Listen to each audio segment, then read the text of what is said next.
Tak lelo ledo cuk menengo anak udah bagus, anakku bagus rupane, yen nangis gak hilang bagus tak gadar urip mulya dadi yo satriya kang utama.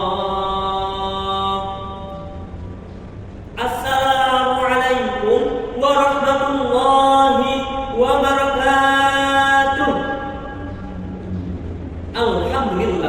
Alhamdulillahilladzi ja'ala qalamana al-kitaba wal kitabah bil qira'ah wal qira'ah bil ma'rifah wal ma'rifah bil ibadah wal ibadah lillahi ta'ala. Dewan juri yang saya ta'zimi serta hadirin kerabat dai-daiyah dimanapun Anda berada. Seiring puji yang tak pernah henti hanyalah milik Allah yang Maha Suci. Senandung rindu yang tak pernah layu hanyalah milik Allah yang Maha Tahu. Segenap sanjung tertumpu hanyalah milik Allah yang Maha Agung. Salawat berbingkai salam, marilah kita sanjungkan kepada mahkota alam, pelipur lara di kala duka, pengobat kolbu di kala rindu, penenang hati di kala tersakiti, yakni Habibana wa Rasulana Muhammad sallallahu alaihi wasallam. Sedulurku seagama rahimakumullah, mengutip dari dawuh masyhur salah satu tokoh pewayangan Punakawan di mana beliau pernah bernasihat.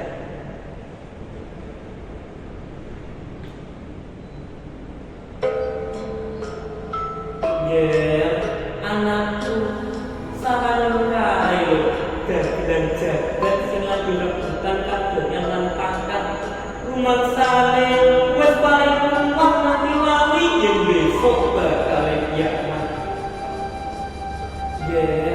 Anakku sing kok sarang kae aja mbok tiru lho, ngono lan elingo marang pituturku kanggo minang akon uripmu.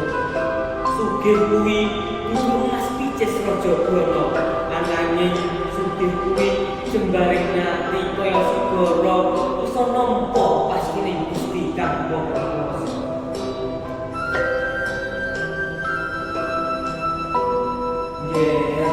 Anakku elingo to, dieling-eling aja nganti iman nunggone. Saiki cedhakno atimu marang Gusti supaya besok ning akhirat uripmu bakal bukti.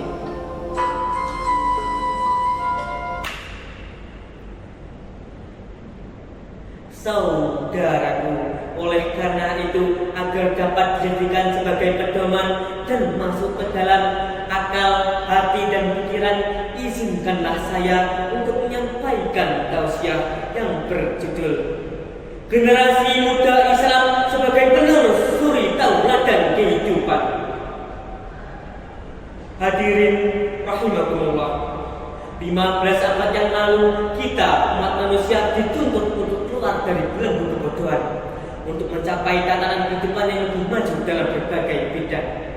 Ada dua dampak yang timbul akibat globalisasi yang terjadi pada saat ini.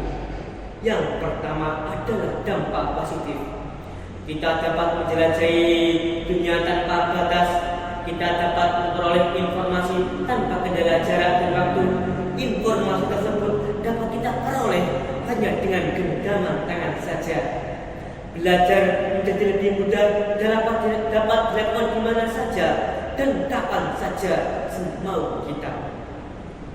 Saudaraku, dewasa kini perkembangan zaman dengan segala kehebatan akan kecanggihan ilmu dan teknologinya kian melesat, berdampak pula pada kemaslahatan moral bangsa yang menjadi satu wacana sosial yang semakin lama semakin meningkat. Di samping dampak positif, ada juga yang dampak negatif yang dapat merusak generasi penerus bangsa. Terabaikannya perintah agama, korupsi merajalela, bahkan seorang ayah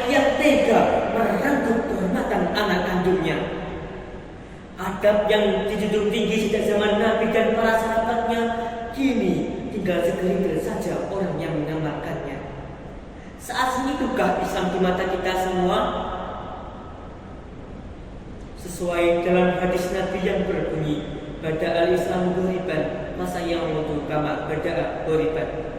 Islam datang dalam keadaan yang asing, maka akan kembali pula pada keadaan yang asing. Hadis riwayat Muslim.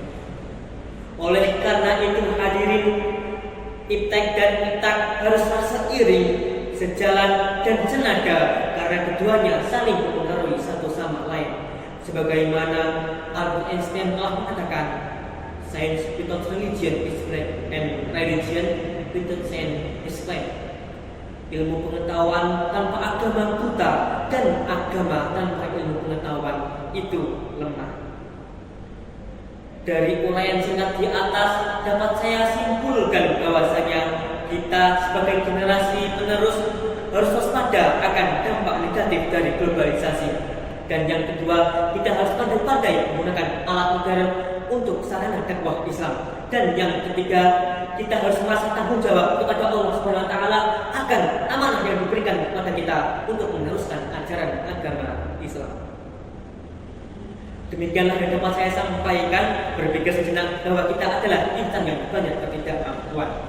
Mohon maaf bila ada khilafan, karena sesungguhnya kesempurnaan hanyalah milik Sang Pemberi kehidupan.